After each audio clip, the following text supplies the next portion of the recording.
I'm lost in your haze where the lights are low, drowning in the depths of your eyes. I'm ready to go. In the shadows we'll find our way. Through the night our love will stay. In your love I'm lost, I'm found. In your heart my home is bound. Forever I'll be yours, you'll be mine. Lost in your haze, our love will shine.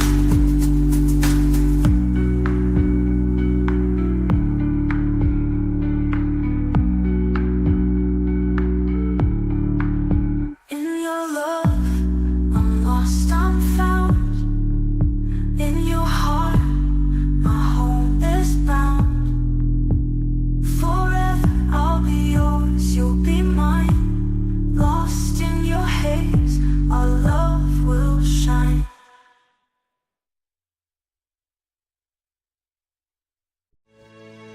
Bom dia a todos, é um prazer estarmos aqui, um bom sábado para todos vocês, viu?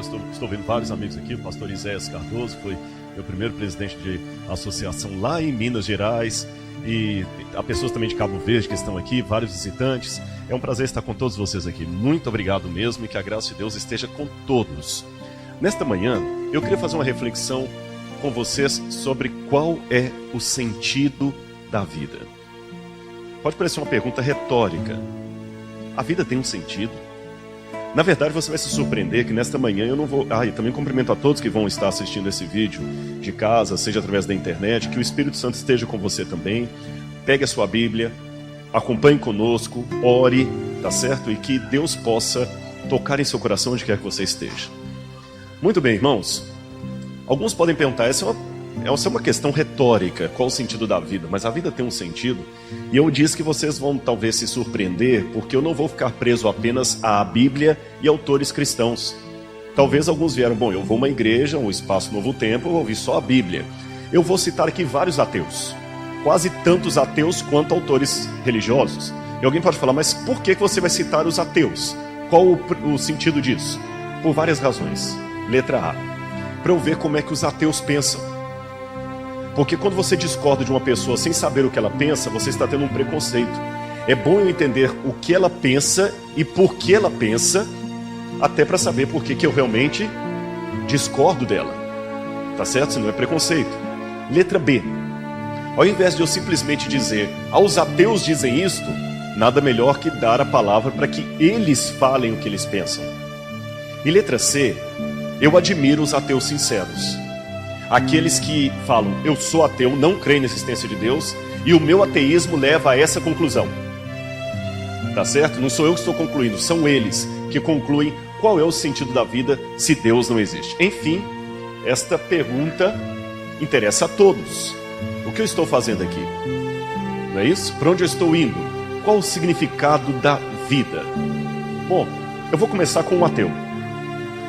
Nós temos H.G. Wells, um autor ateu que escreveu vários romances de ficção científica, e tem um livro dele chamado Viajante do Tempo, em que H.G. Wells imagina esta cena, e eu quero que você imagine comigo.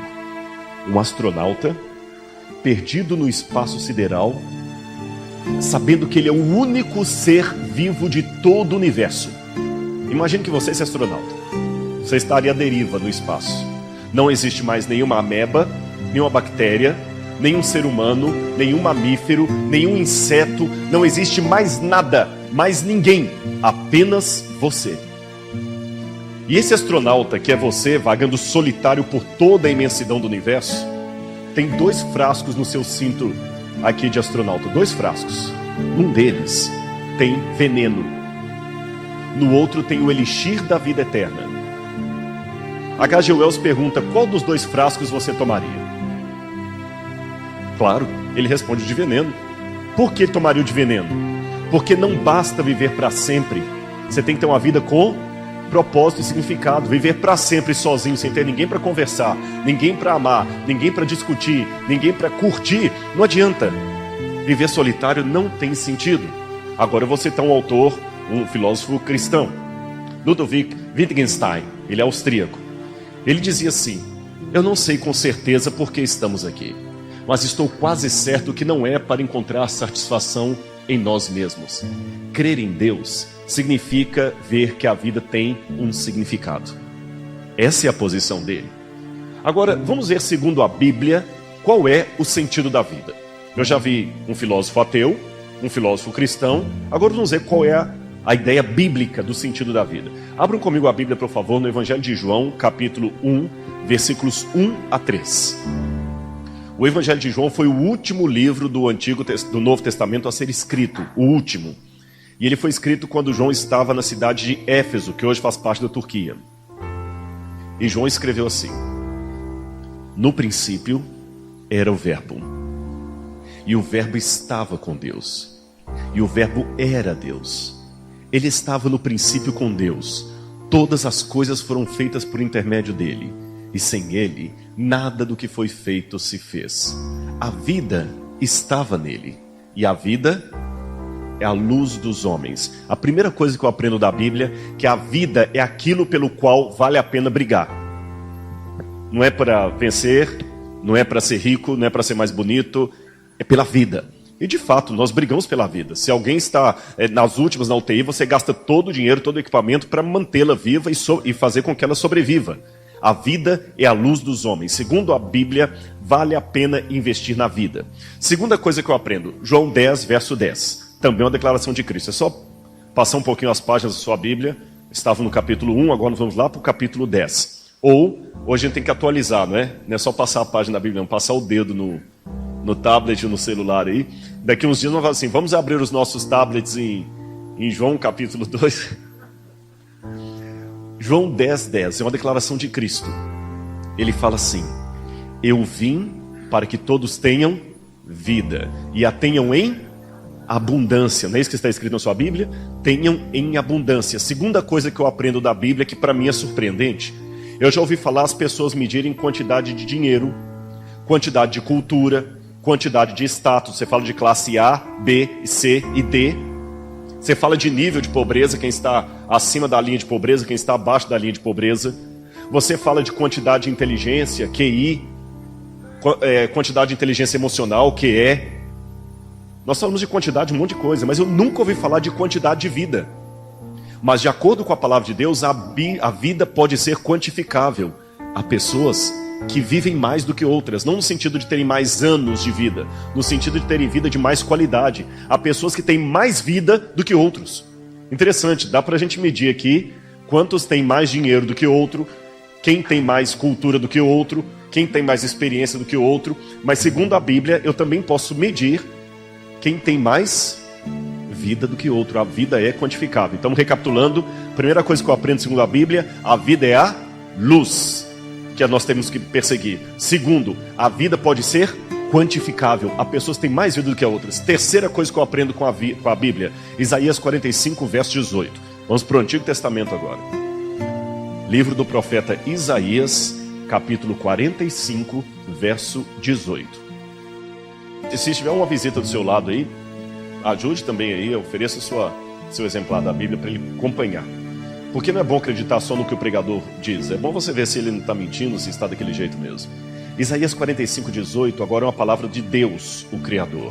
Ele fala: eu não criei a terra para que fosse um caos, mas para que fosse habitada. Essa palavra caos no hebraico é terrom. Deus não criou a terra para ser uma nulidade, para ser uma coisa sem sentido, sem significado. Esse é o sentido da língua hebraica. Mas criou para ser habitada, para ter um propósito. Então eu aprendo que, segundo a Bíblia, a vida não é um acidente cósmico. Nós fomos planejados por Deus. A vida tem um propósito. É como uma fábrica que, se coloca um motor, aquela ventoinha do carro não está ali à toa. Tem um propósito. O que desenhou o motor, ele sabia por que precisava de uma ventoinha ali. Ele sabia por que precisaria do cano de escapamento naquele lugar do carro. Então a vida tem um propósito, um significado. Recapitulando, a vida é a luz dos homens. A vida pode ser quantificável. Terceiro, Deus criou a vida com um propósito. Agora, número 4, as bem-aventuranças. Mateus capítulo 5. Bem-aventuranças, vocês sabem, pode ser traduzido por alegrias. Makarioi em grego. Quando fala bem-aventurados, quer dizer felizes. Bem-aventurados é uma linguagem um pouco arcaica, né? A gente hoje fala mais felizes. Em Mateus capítulo 5, mostra um discurso muito interessante de Jesus sobre a vida. Ele começa descrevendo Jesus subindo ao monte, e diz assim o texto: vendo Jesus as multidões, subiu ao monte, e como se assentasse. Deixa eu explicar isso para você, abra um parênteses aí. Jesus não se sentou porque estava cansado. Na cultura do Oriente Médio, coisas importantes não podem ser ditas em pé. Olha a diferença de entendimento do Oriente para o Ocidente. Se você está conversando com um beduíno e fala assim: escuta, eu quero falar uma coisa muito importante com você, ele vai perguntar se é importante? É, então vamos sentar. Se você diz que quer falar alguma coisa importante comigo e eu te atendo em pé, na cultura do Oriente Médio, eu não estou dando caso, porque coisas importantes não podem ser ditas com pressa, tem que se sentar. Por isso que, ao contrário da nossa cultura, aqui eu estou pregando em pé. Se fosse numa sinagoga nos tempos bíblicos, eu leria a palavra de Deus em pé, mas daria todo o meu discurso sentado. Sabiam disso? Tanto é que tinha a chamada cadeira de Moisés. O pastor Isés já viajou várias vezes para lá, para Israel. Em Corazim tem até a cadeira de Moisés que encontraram, e está no Museu de Israel. A cadeira de Moisés era da onde o rabino sentava para explicar a Torá, porque não podia explicar em pé, não podia ser com pressa. Não precisa ir longe não, mesmo na nossa cultura, nos tempos antigos, o professor ensinava sentado. Não é à toa que a gente fala que o professor é chamado de catedrático. A Academia Brasileira de Letras não fala da cadeira. Então não precisa ir muito longe, numa cultura que vem desde o Oriente Médio. Entenderam por que Jesus se sentou? Não é porque ele estava cansado, subiu um monte, cansei, deixa eu sentar um pouquinho, não. Ele assentou-se para ensinar. Vamos recapitular o texto. Vendo Jesus as multidões, subiu ao monte, e como se assentasse, aproximaram-se seus discípulos. E ele passou a ensiná-los, dizendo: bem-aventurados os humildes de espírito, porque deles é o reino de Deus, o reino do céu, segundo alguma tradução. Bem-aventurados os que choram, porque serão consolados. Bem-aventurados os mansos, porque herdarão a terra. Bem-aventurados os que têm fome e sede de justiça, porque serão fartos. Bem-aventurados os misericordiosos, porque eles alcançarão a misericórdia. Bem-aventurados os pacificadores. Perdão, os misericordiosos, está certo. Os pacificadores, não é isso? Porque serão chamados filhos de Deus. E ele termina dizendo: bem-aventurados sois vós, quando por minha causa vos injuriarem e vos perseguirem, e mentindo disserem todo mal contra vós. Regozijai-vos e exultai, porque grande o vosso galardão no céu, porque assim perseguiram os profetas que vieram antes de vós. Só que se eu peguei esse discurso bonito de Cristo e fizer uma análise um pouco crítica, ele parece um contrassenso, porque o que é bem-aventurados mesmo que eu falei com vocês? Felizes. Feliz o que chora, feliz o que tem fome, feliz o que sofre, feliz o que é perseguido. Felizes são os infelizes. Felizes os infelizes. O que eu aprendo com isso? A ótica de Deus sobre o propósito da vida pode não ser a ótica do mundo. Por isso que não se surpreenda se alguma coisa que eu apresentar daqui para frente, mencionando os ateus e seculares, pode não ser bem aquilo que a Bíblia apresenta. Vamos recapitular o que a gente viu até aí? Primeira coisa que a Bíblia apresenta é que a vida é a nossa luz. Segunda coisa, que a vida pode ser quantificável. Terceira coisa que eu aprendo, que a vida, segundo a Bíblia, tem um propósito. Quarto, na ótica de Deus, a felicidade, o propósito da vida pode ser diferente do mundo. E o último, Eclesiastes capítulo 12. Eu não vou ler todo o verso 1 a 8 para a gente ganhar tempo, mas vamos nos deter apenas ao 13 e 14. Se você ler Eclesiastes 12, 1 a 8, fala a palavra que mais repete, não só ali, mas em todo o livro do Eclesiastes, é a palavra vaidade. Vaidade significa aquilo que vai, que passa. Sabe, é como o ar que você tenta segurar na mão e ele passa pelos dedos. Passa, vaidade, tudo passa. E diz: de tudo que se tem ouvido, a suma é: teme a Deus e guarda os seus mandamentos, porque este é o dever de todo homem. Porque Deus há de trazer a juízo a todas as obras, até as que estão escondidas, quer sejam boas, quer sejam más. Mas tudo é vaidade. Alguém brincou que na vida tudo é passageiro, menos o cobrador e o motorista, é claro. E o que eu quero dizer que tudo é passageiro? Olha essa imagem aqui. Já ouviram falar nesse homem, hein? O nome dele é Shutruk Nahund. Já ouviram falar? Não? Shutruk Nahund foi muito famoso. E foi um dos maiores reis da Assíria. Um dos maiores governantes da Assíria. Ele era governante da cidade de Elam. Mas vocês nunca ouviram falar dele? Fiquem tranquilos que não é que ninguém aqui é ignorante, não. Uma vez eu perguntei isso lá na Universidade de Chicago, se alguém conhecia, e até entre os assiriólogos lá, muitos estudantes de assiriologia não tinham ouvido falar dele. Poucos, apesar de ser um grande conquistador do passado. Pouca coisa sobrou dele, apenas essa foto que vocês estão vendo aqui, da época, e uma placa que está no Museu do Louvre hoje, que diz: eu sou Shutruk Nahund, rei de Anshad e Susa, soberano da terra de Elam. Sob o comando de Inshushinak, eu destruí. Inshushinak é um deus. Eu destruí Sipar, capturei a estela de Niransim e levei de volta a Elam, onde eu a plantei como uma oferenda ao meu deus Inshushinak. Isso foi escrito no século 12 a.C. E hoje ninguém ouviu falar dele, mas olha o nome do lugar, o tamanho do lugar que ele conquistou e a estela que ele capturou. O que eu aprendo disso? Ninguém nunca ouviu falar dele. Por quê? Ambição e conquista sem contribuição não tem nenhum significado, e tudo passa um dia, e não adianta viver para a sua própria glória e admiração. Hoje eu perguntar a Shutruk Nahund e ninguém souber quem é como se Jesus não voltasse em 2000 anos e eu perguntasse no auditório: alguém já ouviu falar em Bill Gates? E ninguém levantar a mão. Entenderam? Tudo passa na vida. Olha essa imagem. O que vocês estão vendo ali? Caveira? Mulher, caveira. Agora eu criei uma divisão na igreja aqui, ó.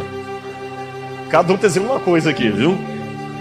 Para não causar divisão na igreja, eu não vim aqui para isso. Quantos viram caveira ali? Deixa eu saber aqui. Estão todos enganados, não existe caveira nenhuma ali. É uma mulher penteando os cabelos diante de um espelho. Não existe caveira ali. Mas não fique chateado se você viu uma caveira, não, porque o autor do quadro fez isso de propósito. É uma ilusão de ótica. E sabem qual é o nome desse quadro? Vanity, vaidade. Ele quer dizer que aquela menina linda vai morrer e é tudo uma caveira. E no fundo, todo mundo é igual. O raio-x já provou isso. Tudo passa. Não adianta hoje você se orgulhar: mas eu sou bonito, eu sou rico, eu sou inteligente, eu sou culto, eu sou isso, eu sou aquilo. Tudo passa na vida. Tudo um dia passa. E eu procurei ver qual o sentido da vida, especialmente num material não religioso. Eu gosto muito da área de psicologia, embora eu não seja psicólogo, viu? Sou um completo leigo. Mas existe um jornal lá da Inglaterra, o Journal of Humanistic Psychology, é um material indexado de 2003. Ele publicou uma pesquisa que foi feita na Universidade do Arizona. Vários alunos de pós-graduação em psicologia fizeram um recolhimento, um survey, em mais de 200 autores famosos do mundo, com esta pergunta: qual o sentido da vida? Eu falei: opa, isso aqui que eu preciso.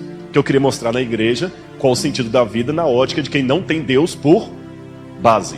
Eles entrevistaram Bob Dylan, pegaram frases entrevistaram alguns, eles só pegaram as frases prontas. Quem estava vivo eles entrevistaram. Bob Dylan, Michael Jackson, a Princesa Diana, vários. E o que descobriram foi interessante, que a maior parte dessas pessoas de fora diziam que o sentido da vida, como dizia Oscar Wilde, é aproveitar tudo enquanto for possível. Até Stephen Hawking, que é ateu, também estava lá. Vários ateus. Agora, por exemplo, Thomas Jefferson e a cantora Janis Joplin, que morreu aos 27 anos, só que ela cantou aos 27 anos de overdose sem antes cantar aproveite enquanto puder. Vocês estão notando? A vida é aquele negócio assim, aproveite porque passa. Eu vou fazer uma crítica a um filme aqui, que muitos na igreja bateram palma para ele, mas aquele filme chega a ser satânico. Sociedade dos Poetas Mortos. Eu vi com tadinho, que filme maravilhoso, incentivou o pessoal a assistir. Sociedade dos Poetas Mortos tem uma doutrina, uma filosofia completamente existencialista e ateia.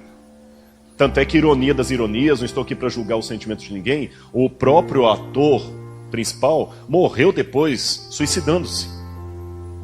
Não quero aqui julgar não sei o que ele estava passando de dor na época, mas o filme Carpe Diem, Aproveita o Dia, mostra justamente isso. A vida é só isso aqui, não tem nada de mundo por vir, não tem Deus, então aproveite porque passa e acabou. E é isso que esse pessoal dizia. Por exemplo, olha o que Jean-Paul Sartre Sigmund Freud e Frank Kafka diziam: a vida simplesmente não tem sentido.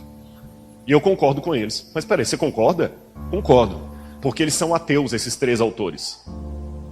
E se Deus não existe, eles estão concluindo de acordo com o código de valores deles. Se Deus não existe, a vida realmente não tem sentido. Então, antes que um ateu levante a mão e fale assim: está com preconceito com os ateus. Não, só estou citando o que grandes mestres do ateísmo disseram.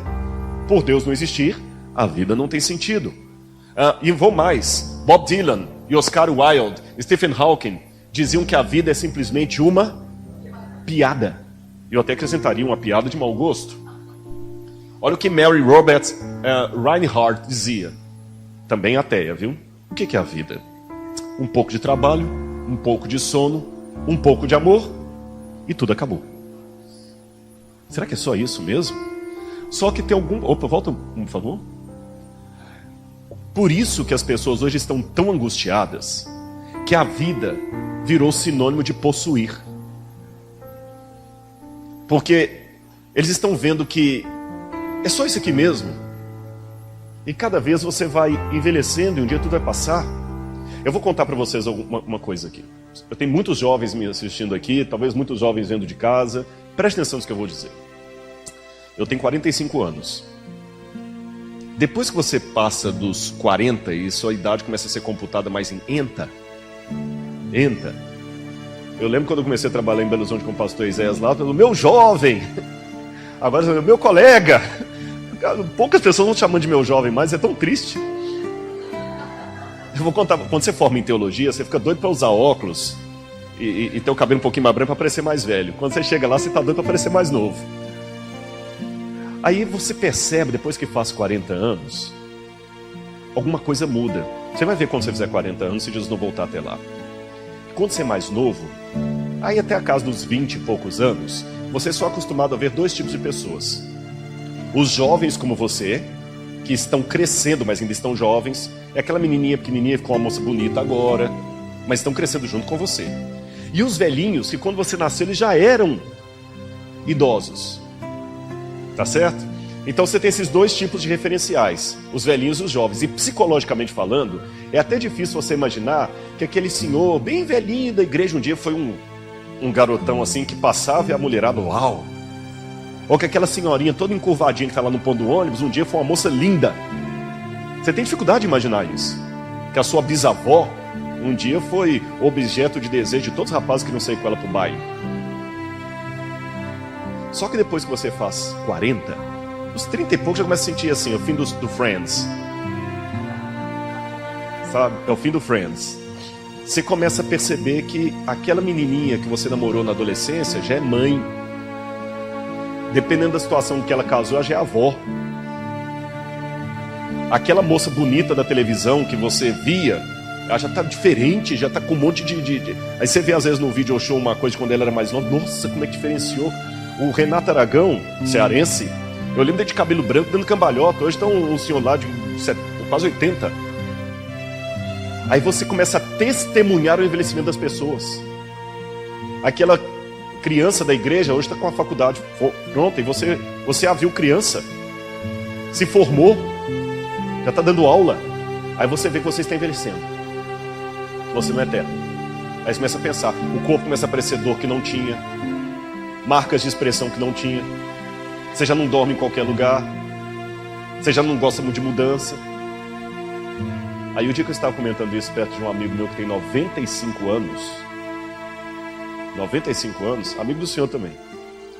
Ele falou assim, e sabe o que acontece depois que você faz 90? Eu falei, não, doutor, o quê? Você começa a olhar a fotografia e fazer X. Aí você vai percebendo que a vida realmente passa. Aí um autor chegou a imaginar como é que seria o mundo, Philip Yancey, como é que seria o mundo se todos descobrissem para longe de qualquer questionamento que Deus não existe? Como é que seria o mundo? Ele imagina, numa crônica. Bom, se todos descobrissem que não existe Deus, não existe vida após a morte, para mim vida após a morte é ressurreição, tá? Só para esclarecer, notinha de rodapé. Vida após a morte é ressurreição. Não existe vida após a morte, não existe vida eterna, não existe paraíso. Como é que seria o mundo? Só essa vida aqui, mais nada. Ele imagina que todo mundo ia querer viver o máximo, cada dia, porque pode ser o último. Cada um ia querer viver com mais intensidade a vida, porque você pode morrer a qualquer instante. E a velhice vai chegando, mesmo que você não... E você vai ter que viver o melhor que você puder antes que chegue o dia que você fala assim, poxa, agora eu tô velho demais para curtir. Então não poupe prazeres pro seu corpo. Dê tudo que seu corpo quer, para você poder olhar para trás e falar assim, poxa, eu curti a vida. Eu vivi, eu fiz tudo que eu queria. Eu pulei de paraquedas, namorei muita menina, eu fiz mergulho, viajei por vários países, ganhei dinheiro, bebi, fui pra balada, experimentei tudo. E essa sociedade também ia querer espantar ao máximo a velhice. Os velhos não seriam temas de outdoors. Pelo contrário, as propagandas iam fazer promoção de juventude eterna. Famílias perfeitas, etc. Até que ele para a crônica e fala assim, interessante, essa é uma crônica que eu imaginei uma sociedade onde Deus não existe. Mas não é assim que a sociedade está hoje? E 98% da população mundial acreditam em Deus. Conclusão, existem dois tipos de ateísmo. Ateísmo teórico e prático. O teórico diz não existe, ponto. O prático diz Deus existe, mas eu vivo como se ele não existisse. Por isso que hoje viver virou sinônimo de possuir. As pessoas começam a comprar por vício. Por vício, é uma droga. Porque até esse é um livro chamado Biology, não é biologia, não buy, to buy é comprar, biology. Entendeu? Biology. A arte de comprar, onde você força as pessoas a comprarem através de propaganda para viciar, porque a vida é tão triste que você tem que ter coisas que lhe dão a sensação de eternidade, de estar sempre atualizado. A maneira de você saber que está ficando mais novo, psicologicamente falando, é tendo o iPhone 6. Porque quem tem o 5 está ultrapassado, então você não quer estar ultrapassado, você não quer ser velho. Aí você compra o novo. E cada vez a propaganda convence você a não ficar satisfeito com o que você tem. Você tem o carro 2015, ele te convence a comprar o modelo 2016. E muitos só não compram mais porque não podem, mas se pudessem comprariam. Estavam trocando de carro todo ano, trocando de celular todo ano. Porque você não quer ficar para trás. Propaganda é a maneira inteligente de convencer você a comprar aquilo que você não precisa, com o dinheiro que você não tem, para mostrar a quem você não ama aquilo que você não é. Agora, posso citar mais um ateu aqui? Arthur Schopenhauer. Ele viveu antes desse consumismo, ele é do século XVIII. Mas ele falou, somos marionetes dos nossos próprios desejos, e a vida o que é senão a constante oscilação entre a ânsia de ter e o tédio de possuir. É o que as pessoas têm hoje. Querem. Semana retrasada eu estava pregando nos Estados Unidos. E lá na América, garagem não é para guardar carro, é só guardar coisa que o pessoal vai comprando, o carro fica lá de fora. E quando enche a garagem, faz um garage sale, vende tudo, esvazia a garagem e enche de novo. E assim vai. Mais um. Shakespeare. Em Macbeth. Shakespeare, embora não fosse ateu, até onde eu saiba, mas ele escreveu muitos conceitos ateístas nos seus romances, e ele falou, a vida não é nada além de uma sombra que anda, um ator simplório afetado em seu instante sobre o palco que depois não é mais ouvido, um conto contado por um idiota, cheio de fúria e som não significando nada. Esse que é o sentido da vida, se você só fala em consumismo. Agora eu vou citar já um autor religioso, Will Durant. Ele fala, o homem olha para a astronomia e se sente apenas um breve momento no curso das estrelas. Ele olha para a matemática e se sente apenas um número em meio ao infinito. Mas eu acrescentaria dizendo, ele olha para Deus e se sente o único ser amado em todo o universo, ou mais amado. Amém? Mas continuando ainda a nossa trajetória, eu quero contar para vocês uma outra reflexão que eu fiz. Vocês estão vendo essa fotografia aí? Uma formiguinha. Por que eu estou mostrando a foto de uma formiga? Foi eu que bati essa foto. Eu estava sentado uma vez numa fazenda de um amigo e comecei a olhar aquela formiga. E era um momento que eu estava meio chateado com algumas coisas, estava refletindo muito sobre a vida, e me distraí olhando aquela formiga. Olha como é que ela é bonita olhada de perto, não é? Talvez você estivesse ali na fazenda, você nem olharia para aquela formiga, mas quando eu parei para olhar, eu falei, que formiga bonita. O corpo dela é todo dourado. E nem precisa de Lancôme, não, é natural mesmo. Você viu? Não tem maquiagem ali, não tem nada, é dela mesmo, ela é mais do que um X-Men, ela é prateada ali. A formiga carrega de 17 a 47 vezes o peso dela. 50 vezes, já até aumentou ali. Essa é a formiga do Avenger. Agora imagina, a rapidez que uma formiga sai dali até aqui, correndo, é como se você fosse do tamanho da formiga, com a força da formiga, é como se você pegasse um carro desses que estão estacionados aqui fora, colocasse nas costas e corresse daqui a Sobral em meia hora. Isso é poder ou não é? É força ou não é? Mesmo um ser tão poderoso assim, não é nada. Se eu esmagasse aquela formiga ali, alguém ia me prender? Ia me processar? Acho que nem a Sociedade Protetora dos Animais ia fazer nada contra mim. Vocês já viram alguém chegando aqui e falou assim: eu quero falar com o pastor da igreja que eu estou angustiado. O que foi? O que foi, irmão? Eu pisei numa formiga logo aqui na entrada. O corpo dela está lá na... Você já viu isso? A formiga não vale nada. Nada. Mas ao mesmo tempo eu comecei a pensar: opa, tá vendo o que é isso aqui? Esse pontinho aqui? Esse pontinho aqui é o planeta Terra visto de Marte. Visto de Marte, o planeta Terra é isso aqui, ó. É tudo uma questão de perspectiva. Nós também somos uma formiga cósmica. Assim como se eu esmagasse aquela formiga não faria diferença, se eu olhar para o universo, a Terra sumir, faz alguma diferença? Ou seja, eu lamento concluir com vocês que a vida não vale nada. Mas aqui que está o contraditório. A minha vida não vale nada, mas ela é tudo que eu tenho. Ela não é só o bem mais precioso, ela é tudo. A vida é tudo que eu tenho. E tudo que eu tenho, até o meu amor por Deus, está inserido na minha vida. Porque se eu não viver, eu não posso sentir o amor por Deus. Eu não consigo nem imaginar filosoficamente o não ser, a não existência. Você consegue se imaginar não vivendo? Você sempre imagina, mesmo morto, tendo a consciência do que está acontecendo depois de morto. Minha vida não é nada, mas ao mesmo tempo é tudo. Já ouviram falar na pirâmide de Maslow? Maslow criou a pirâmide das necessidades básicas do ser humano. A principal está na base, até a menos importante, porém menos significativa, está na ponta. Seria fisiológica, necessidade de segurança, de amor, relacionamento, estima, realização pessoal. Mas Maslow cometeu um erro crasso aqui. Ele não colocou a principal necessidade. Não, nem é Deus. Por incrível que pareça, nem, porque se eu falar Deus, fala, mas Deus é para quem é crente. Sabe qual que é a principal? Opa, volta um aqui. Nós temos sede de significado e eternidade. E não vou citar crentes não, vou citar dois autores ateus, Edmund Cook e Albert Camus.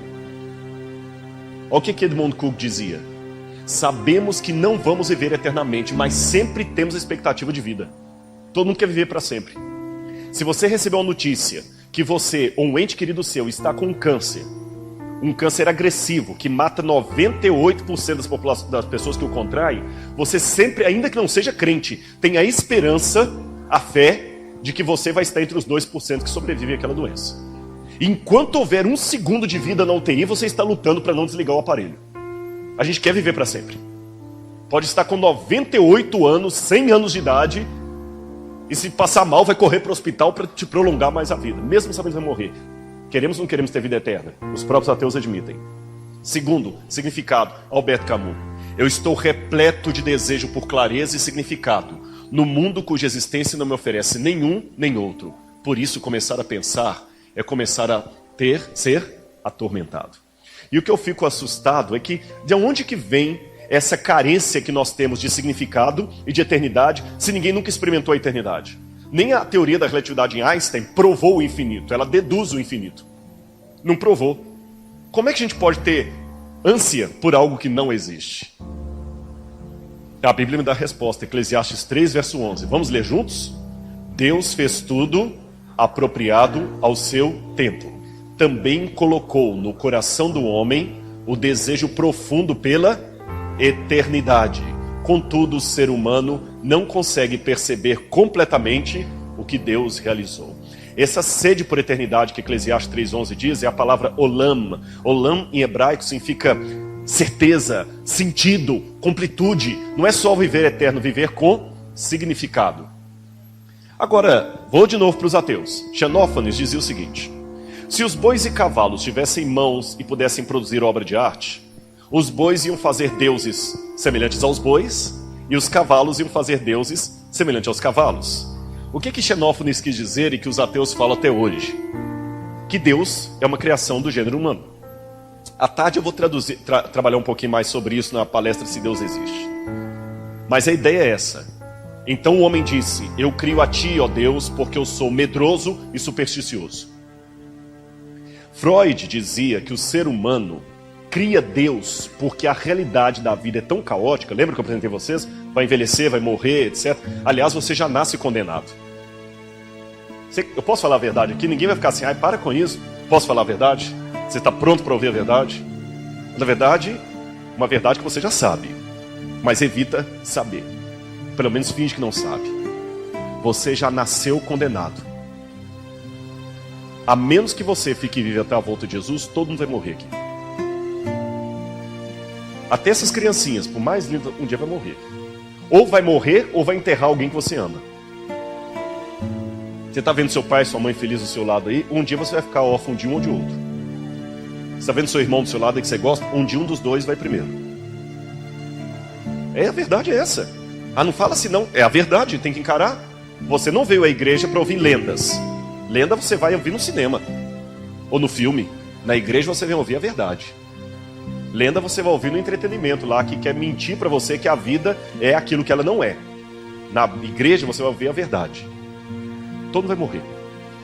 Aí Freud dizia: pois é, mas como os crentes não conseguem, o ser humano de quase de uma maneira geral, não consegue admitir essa realidade dura, então ele inventa Deus. Freud admitia: nós temos sede de significado e de vida eterna, mas como nenhuma das duas coisas existem, então a gente cria Deus para preencher esse vazio que eu tenho de um Deus. Entenderam a lógica do ateu? Mas espera aí. De fato, Santo Agostinho dizia: ó Deus, tu nos criastes para ti mesmo, e eu não encontrarei, meu coração não encontrará repouso enquanto não descansar em ti. Mas Karl Rahner dizia: se Agostinho falou que meu coração está inquieto, por que está inquieto? Realmente, o ateu tem razão, existe um vazio com forma de Deus. Mas será que eu projeto Deus por causa disso? Essa é a questão que eu não entendo. Eu gostaria que algum ateu inteligente me respondesse isso. A tese do ateu é que eu tenho uma carência por algo que parece Deus para dar sentido à minha vida e sensação de eternidade. Mas como isso não existe, Deus não existe, eu invento Deus. Mas vem cá, como é que o meu corpo pode ter carência de algo que não existe? Eu não sei se existe algum médico aqui em nosso meio. Tem alguém da área de saúde, médico, enfermeiro? Tem. Vou falar uma coisa, que se eu falar besteira, vocês me corrijam. Eu dou autorização para vocês. Existe alguma vitamina que o corpo peça e que não existe na natureza? Faria sentido uma vitamina que o corpo... Se o corpo pedisse o corpo pede vitamina A, existe a vitamina A. O corpo pede vitamina B, B12, existe vitamina B, B12. O corpo pede vitamina C, existe na natureza. D, etc. Agora, se o corpo pedisse uma vitamina que não existe, esse corpo morreria, porque ele ia acabar minguando. Dizer que o corpo pede algo que não existe é como dizer que você tem pulmão, mas não existe oxigênio. Existe aparelho reprodutor feminino, mas não existe o masculino para copular. Existe rim, mas não existe líquido. Não faz sentido isso? Pela fisiologia humana, tudo o que o organismo pede, sejam necessidades fisiológicas ou psicológicas, existe na natureza. Aí veio o ateu querer me convencer que eu tenho uma carência de Deus, mas Deus não existe. Isso é tão ridículo quanto dizer: eu preciso de vitamina C e a vitamina C não existe. Eu preciso de amor, mas o amor não existe. Para pensar na psicologia. Viram que é contraditório isso? Se eu tenho a carência de Deus, é porque esse Deus existe. E todos creem em algum tipo de Deus. Até o budismo, que quis ser a religião sem Deus, acabou se tornando politeísta. E sabem qual é o problema? Quando você nega adorar ao Deus verdadeiro, olha o que acontece. Você começa a adorar outra coisa no lugar de Deus. É por isso que alguns curtem o futebol, outros são fanáticos pelo futebol e matam em nome do futebol, porque o futebol é um Deus para ele. Por isso que alguns se limitam a curtir e vestir a camisa do time. Outros pegam um vaso sanitário e jogam na cabeça do adversário sem pestanejar se vai matar ou não. O grande problema é que nós não somos moralmente melhores que os deuses que nós adoramos. Esse é o problema. Agora, falando em significado da vida, eu quero já ir para a conclusão desse sermão, fazendo uma pergunta, porque talvez essa manhã eu estou falando para pessoas que estão com problemas na vida. Você está chateado, está afastado da igreja, afastado de Deus, veio para cá cheio de desconfiança. Vou ver o que esse cara vai falar lá. Me chamaram tanto, me encheram tanta paciência para ir que eu vou. Mas olha, não vem falar comigo não, que você não sabe o que eu estou passando. Deixa eu começar primeiro contando a experiência de um homem, depois eu falo da minha. Viktor Frankl, aquele que está ali. Todos aqui já ouviram falar, é claro, na Segunda Guerra Mundial e o Holocausto nazista de Adolf Hitler. Você sabe que muitos judeus, 6 milhões pelo menos, morreram ou sofreram nas mãos dos nazistas. Viktor Frankl sobreviveu a 2 campos de concentração, Auschwitz e Dachau, na Polônia, né? Auschwitz na Polônia. Ele sobreviveu e contou a vida dele depois. E se tornou o fundador da 3ª escola de psicanálise de Viena. E criou a logoterapia. Era um médico, psiquiatra. Foi discípulo de Freud, mas rompeu com Freud quando Freud se tornou ateu, ou declarou o seu ateísmo. Você sabe que há diferentes graus de dor da perda de um ente querido. Perder um ente querido porque ele foi ceifado por uma doença, na velhice, dói um tanto assim. Perder um ente querido, que era uma criança de 12 anos, a dor é muito maior. Perder alguém porque foi ceifado por uma doença é uma coisa. Perder alguém porque foi assassinado na esquina por um bandido, a dor é muito maior. Perder um ente querido, a dor é de um tamanho, mas perder vários membros ao mesmo tempo num acidente ou numa chacina, pior ainda. Viktor Frankl enfrentou esse último estágio. De uma vez, os nazistas mataram a mãe dele, o pai, a esposa, e ele pensou que a irmã dele também tinha morrido. Então, praticamente, ele se sentiu também em luto da esposa, da irmã. Os nazistas jogaram no chão mais de 600 páginas da tese doutoral dele, numa época que não tinha pendrive, você não tinha cópia, era aquilo ali e acabou. Esse homem tinha motivo para sobreviver? Deixa eu abrir um parênteses para contar a história de um outro sobrevivente que eu conheci pessoalmente lá em Richmond. Em Richmond tem um museu do Holocausto pequenininho. E nesse museu tem um túnel que você desce assim, e lá explica o que está naquele túnel. A retratação de uma família de judeus que foram mantidos no túnel de uma fazenda para fugirem dos nazistas. E ninguém podia saber que os judeus estavam ali. E quando você abaixa, você vê o túnel, a situação daquela família em forma de bonecos. Você vê os bonecos de 4 ou 5 adultos sentados e uma criancinha de uns 8 anos em pé assim com uma bexiga, uma bola na mão murcha. E lá está dizendo que aquela bola era feita de entranha de porco. Era a única coisa que a criança tinha para brincar. E apesar da luz artificial que estava ali para a gente poder ver a cena, aqueles judeus que ficaram mais de 8 meses ali não podiam acender fogo, nem lanterna. De vez em quando uma lanterna, mas não podiam acender fogo. Então imagina o frio que eles não passaram lá embaixo. Estou falando não do Ceará, eu estou falando da Europa, onde o frio dá 20 graus abaixo de zero. E a comida era rara, a família tinha que ter certeza que não tinha nenhum nazista olhando para poder jogar um pouco de comida para eles lá. 8 meses nessa situação no escuro.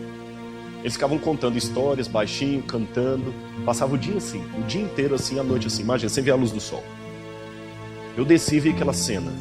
Quando eu subi assim, você sobe assim, apertado. Tinha um velhinho sentado numa cadeira. E ele falou assim, ei, vem cá. Pois não, senhor. O que você viu lá embaixo? Eu pensei assim, coitado, ele não desceu, porque realmente, com o senhor idoso, eu falei, eu vi uma cena de uma família assim, coisa terrível. Eu falei, o que mais? Assim, a história é essa, e que mais? Eu falei assim, e qual era a cor do cabelo do menino? Eu falei, era assim. E de que era o que era o brinquedo da mão dele? Ele falou, uma bexiga. E que mais? E que mais? Eu falei, gente, eu já expliquei tudo, é isso aí. Ele falou, muito bem, você aprendeu bem a lição. Aí ele chegou no meu ouvido e fez assim, eu era aquele menino. Eu queria ter tirado uma foto com aquele homem. Você teria condição de sobreviver numa situação dessa? Viktor Frankl estava assim. Mas ali ele falou, não, eu não posso desanimar. Ele acreditava que mesmo sob as condições mais terríveis, a pessoa tem liberdade para encarar a situação e extrair dela um significado positivo. A imagem da esposa, por exemplo, lembrava os bons momentos dos pais, da família. Ele procurava extrair dali os bons. Ele falou, pior do que perder alguém é não ter ninguém para você sentir falta. E ele falou, se eu tivesse morrido, eu queria que eles continuassem lutando pela vida. Então, em homenagem a eles, eu vou lutar. Eu vou procurar um significado. Ele gastava o dia tentando memorizar as páginas que eles tinham rasgado e tentando copiar assim dentro da cabine eles estavam. Ele procurava ajudar os outros. Ele pensava assim, eu vou sair daqui um dia e vou falar o que aconteceu aqui para que isso nunca mais se repita. E ele, quando escreveu a tese dele, ele falava do Leben, para não falar de Deus, da vida, que ele não usava Deus por causa do preconceito da Alemanha. Mas depois disso, a tese dele virou um livro popular, A Carência Ignorada de Deus, A Presença Ignorada de Deus. E Viktor Frankl desenvolveu a logoterapia que eu apliquei na minha vida. Sabe qual que é a questão? Quando uma coisa ruim te acontece, você tem a tendência a olhar só para o momento. Você não vai ver significado. É tolice você querer entender o que está acontecendo. Para com isso. Meu conselho para você: quando algo ruim acontecer, seja o que for, a tragédia que for, não fique preso só no momento, que você não vai encontrar significado. Você vai ficar revoltado com Deus, com a vida, e vai querer morrer. Foi o que aqueles homens, colegas dele, fizeram. Por isso que eles acabavam assim: já que não tem mais nada, eu vou fumar meus últimos cigarros, ao invés de trocá-los por um resto de comida. Eu prefiro fumar e morrer. Mas quando você transforma aquele momento ruim da sua vida numa moeda, e coloca várias moedas em fileira, cada uma representando um momento da vida, você consegue ver significado. Entenderam o que eu quis dizer? Uma moeda em si é um significado, é um momento ruim da sua vida, um episódio ruim. Só com ele você não vai encontrar sentido. Mas quando você coloca em fileira, você vê. E foi isso na minha vida. Quando eu olhei momentos isolados, eu falei: Senhor, é o fim. Não tem mais por que lutar. Mas quando você olha à distância, aquele momento, numa sequência de vários outros, você vê a mão de Deus te conduzindo. A prova, o povo judeu está aí até hoje. Eu estou aqui. Você pode encontrar o significado para sua vida. Eu falo que pode porque eu encontrei. E mais, esse sentido não é apenas histórico, não. É uma pessoa. Não é só sentido assim, a vida tem um sentido. A vida é uma pessoa que me dá sentido. Viktor Frankl falava que eu tenho tanta sede de Deus, que quando eu estou diante do espelho e começo a conversar sozinho, Viktor Frankl perguntava para os ateus: quem é o companheiro do meu solilóquio? Ficar conversando sozinho. Ele falava como psiquiatra: sabe o que é aquilo ali? É você orando quando você não quer orar. Seu inconsciente precisa tanto de oração que quando você não ora, você começa a conversar sozinho. Essa que é a questão. A vida eterna é esta: que te conheçam a ti, Deus único e verdadeiro, e a Jesus Cristo a quem enviaste. Porque o meu relacionamento não é com um ursinho de pelúcia, é com um ser superior, Deus. E amanhã eu vou falar mais sobre isso, quando eu falar sobre a carência contraditória de Deus. Que Deus é grande, mas também pode ser pequeno.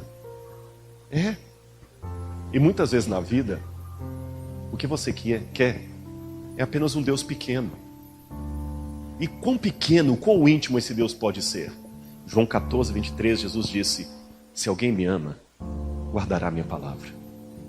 E eu e meu Pai viremos para ele, e faremos nele morada. Conhece essa mulher aí à frente? Vou falar quem ela era. Essa mulher, com menos de 2 meses de vida, teve uma febre muito grande, e ela ficou cega e surda. Por isso ela não desenvolveu nem a fala. Ela não falava, não via, não enxergava. Não escutava, não enxergava, não falava. Completamente cega, surda e muda. Desde 1 mês e pouco de vida. Seu nome, Helen Keller. Anne Sullivan tentou uma audácia: fazer Helen Keller se comunicar com o mundo exterior. Ela ensinou Helen Keller a ler lábios. Mas como se ela era cega? Ela colocava a mão de Helen Keller na água e punha na boca e falava assim: água. Então ela colocava a mão na boca das pessoas e lia. Caruso veio cantar para ela. Ela sentiu o vibrato da voz dele. Helen Keller aprendeu a falar, deu discursos, fez faculdade, escreveu livros, leu Braille. E as pessoas vinham entrevistá-la e tinha muitas perguntas. Por exemplo, com o que você sonha? Porque sonho é som e imagem, ela não tinha nenhum nem outro. E ela escreveu um livro chamado My Religion, que ela fala mais de Deus, e ela descreve um episódio em que alguém perguntou: você aprendeu tudo com a Anne Sullivan? Ela falou: tudo, desde a higiene pessoal até me comunicar com o mundo exterior. E ela falou assim: e Deus, você também aprendeu com ela? Ela falou assim: não. Quer dizer, na verdade, eu já sabia que ele existia, só não sabia que ele tinha esse nome. Anne Sullivan não me ensinou sobre Deus, porque eu já sentia ele comigo desde a minha solidão. Ele estava lá numa escuridão. E esse mesmo Deus que esteve com Anne Sullivan, com Helen Keller, com Viktor Frankl e com Rodrigo Silva, pode estar com você. Porque eu descobri que isso aqui é real. Vinde a mim todos que estáis cansados e oprimidos, e eu vos aliviarei. Tomai sobre vós o meu jugo e aprendei de mim, porque eu sou manso e humilde de coração, e encontrareis descanso para as vossas almas, porque o meu jugo é suave e o meu fardo é leve. Eu vim para que tenham vida e a tenham em abundância. Se alguém quiser vir após mim, renuncie-se a si mesmo, tome sobre si a minha cruz e siga-me, porque aquele que quiser salvar a sua vida, perdê-la-á. Quem perder a sua vida por amor de mim, achá-la-á. E deleita-te no Senhor, e Ele satisfará os desejos do seu coração. Então você veio com dúvida? Eu vou te dar uma certeza. Não a certeza que eu li em algum livro, a certeza que eu aprendi na minha vida. Que nos momentos mais cruciais, Deus pode ficar pequeno o bastante para atingir você. E eu quero agora, nesse momento, fazer um apelo. O sermão não pode ser sem um apelo. Eu sei que o espaço aqui é pequeno, mas mesmo assim eu vou improvisar. Só cuidado com a câmera aqui. Se existe alguém nesta manhã aqui que entrou aqui meio perdido e que é um significado para a vida, que estava afastado da igreja, que não experimentou ainda o encontro com Cristo, ou experimentou, mas precisa experimentar de novo, ou sente que tem alguma coisa que não está bem, alguém que você ama que não está bem, enquanto eu traduzo essa música, vem aqui à frente. Deixa eu orar por você. Por mim e por você. Se você sentir no seu coração o toque do Espírito Santo, não tenha vergonha não. Levante, peça licença das cadeiras, venha até aqui, que eu quero receber você aqui e quero orar por você. Em nome de Jesus. E preste atenção nessa música, porque talvez é a oração que você precisa fazer nesta manhã. Senhor, eu estou com medo. Fica pequeno bastante para falar comigo agora. E Ele vai dar o sentido que a sua vida precisa. Coloque a música, por gentileza. E se você sentir no seu coração, vem aqui. Em nome de Jesus, eu quero orar por você. Eu fico até mais alto para poder te cumprimentar.